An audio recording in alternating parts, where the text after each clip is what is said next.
Hey, my beauties, good evening to you.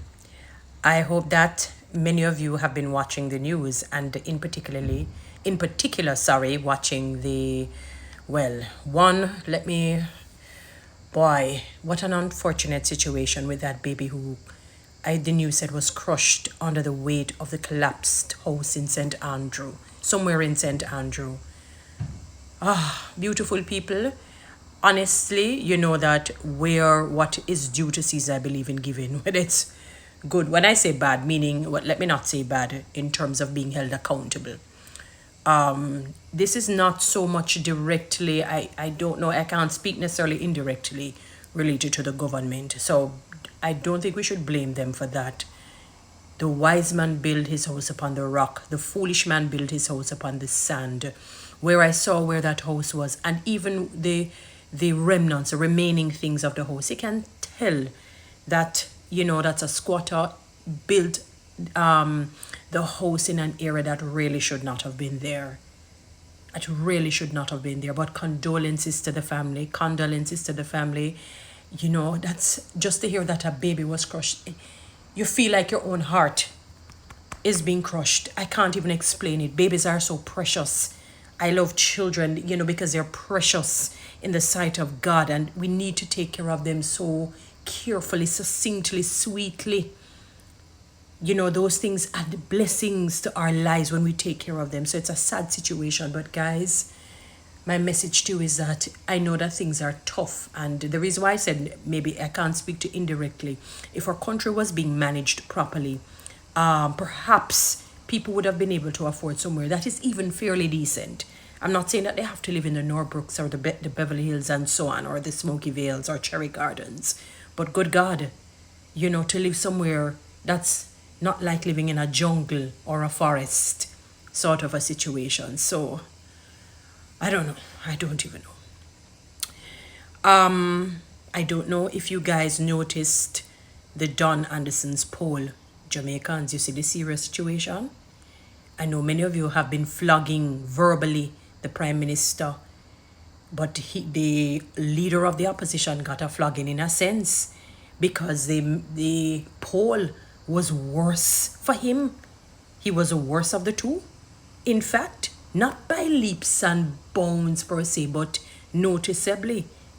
His trajectory is going down. It's spiraling out of control, and he has never, like his predecessor, in a sense. His predecessor may have been, I don't even know which one he was better. Maybe if let us say the predecessor would have been at 10% in terms of acceptance, maybe he would have been, this current one here under the PNP I'm talking, would be 7%, 8, thereabout. So the math is not too far off. There's no disparity.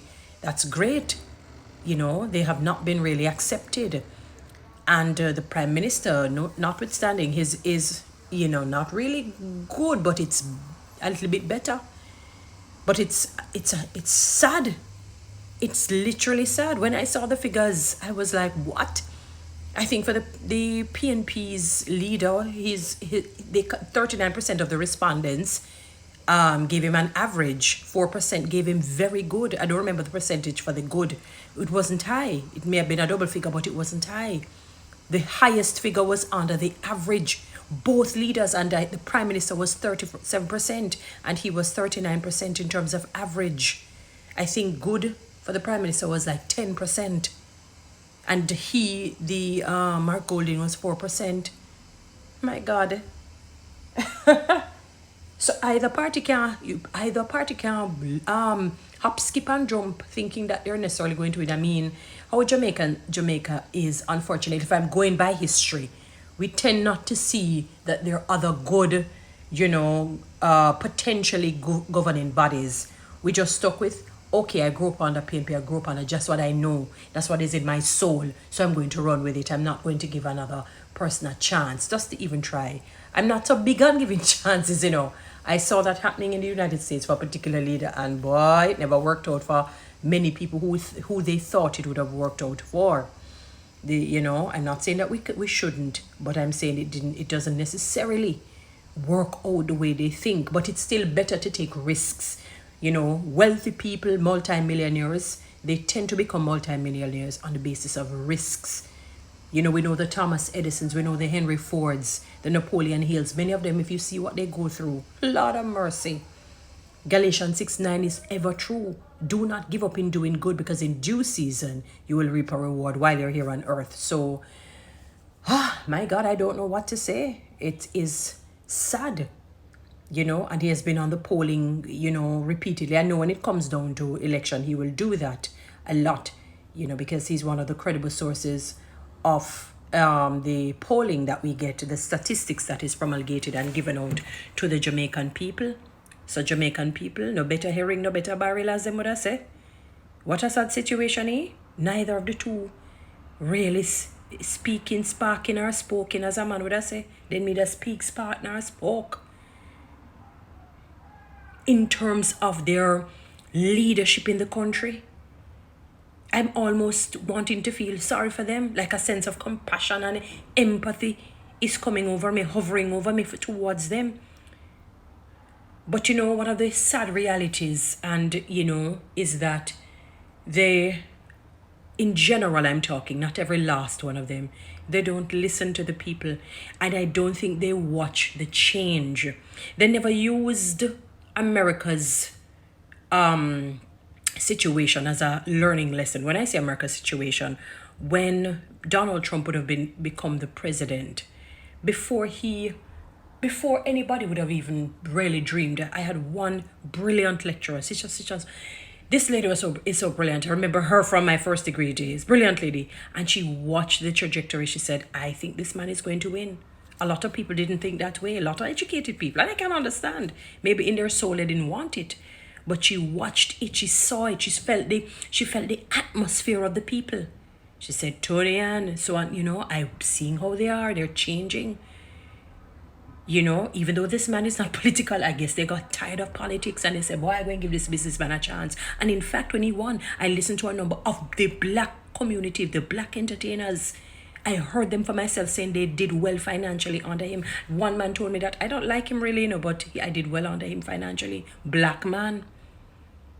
I'm just simply saying to you that I'm really hinging on the point of the atmosphere of the people changing. Neither of the leaders are feeling the atmosphere of the people. They don't listen. They're not listening. I'm hoping that what people are saying is not true, that when you speak truth, even if it beats their bottom in a way, in a healthy way based on how the Bible speaks, that they don't try and spite the people by creating problem for people, looking for them causing some sort of malady in their lives or mayhem. I hope not, because again, that's another strike against the leadership. But the Prime Minister said we're going to have to drink eucalyptus oil. It didn't very taste bad thing. But it seemed to be true. Look at the results. And the man is watching the trajectory. It is just getting worse. Last year, the figures were a little bit higher. It's getting worse. It's dropping, in terms of the people respecting them as leaders. It's dropping vastly. So it's telling the Jamaican people a story. My God, I pray that one day this country will somehow get a leader like a David, like a Moses. I don't think Jamaica has really and truly in its entirety experienced superb leadership. And I'm talking in a time where I can understand, and even listening to other people, maybe the only person that probably would come close in a sense, is Michael Manley. And for me, second for me, would be Bruce Golding, Mama P in a sense. But I don't know what else to say. I don't know. I have never seen this. I don't know if they don't feel ashamed. I could not feel good. No matter how cold-hearted you are, you're not the devil. So there must be some level of blood running through your vein. So your heart, you must, as leaders, feel really ashamed and awful to see the results, and he has been doing it since when, and showing the trajectory.